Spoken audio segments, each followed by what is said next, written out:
morning from good old Detroit. It's such a beautiful morning in Detroit. I think I'm let me run. I think I'm crossing the street at the wrong time. But I hope you all are having a good day. So lately I've been using my Facebook platform to talk about childhood trauma and how it affects us as adults, right? Everyone can relate because a lot of people have been raised. I think a lot of people have Stockholm syndrome and been raised to just be like, that's your parent. You only get one. You got to forgive them and move on. And the pain doesn't just work that way. It doesn't just move on. It sits inside and it resonates and you internalize it. And as you internalize it, it turns into diseases and self-sabotaging yourself, and it turns into internal illnesses and so much more. And so I want to address those things. I don't have a license, to be a therapist or any type of guidance counselor or doctor, but the stuff I've experienced in life is just equivalent to damn near a degree. I don't think that I'm completely over the hump, but I'm far enough to help you get halfway there. Okay, so I want to do this together with you. I want to share my trauma, not in order to hurt anyone else. That's not my effort.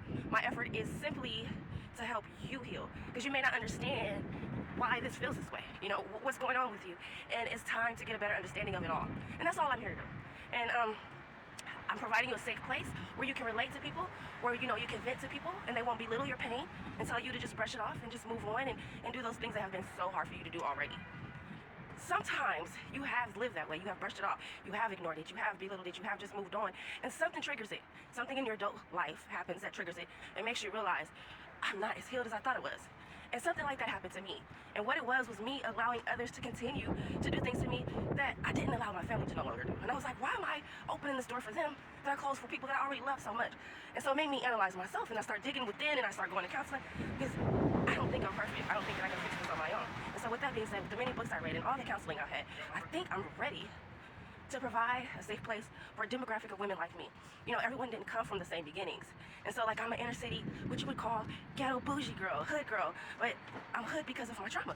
I realized that as well. I probably would have been something so much more, something so much different. So anyways, let's discuss this together. Let's discuss why we were little hoes when we were younger, or why we're even that way now. What are we looking for? What are we trying to validate within ourselves? That someone will love us, that someone does want us, and then we just experience the lack of that again through these fucking men and these friendships. And sometimes even these degrees that we think that people are going to validate us because we went and got, or these great jobs, or these great cars, or these houses, and they purposely ignore all that shit to invalidate you even more. And so none of that feels good. You're realizing none of this shit feels good. And some of you just don't want to do it anymore. Life in general.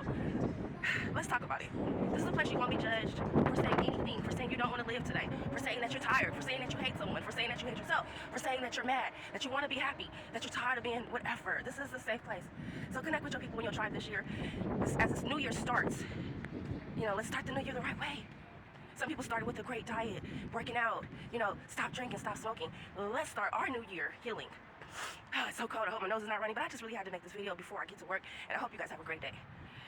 This is my testimony. What is yours?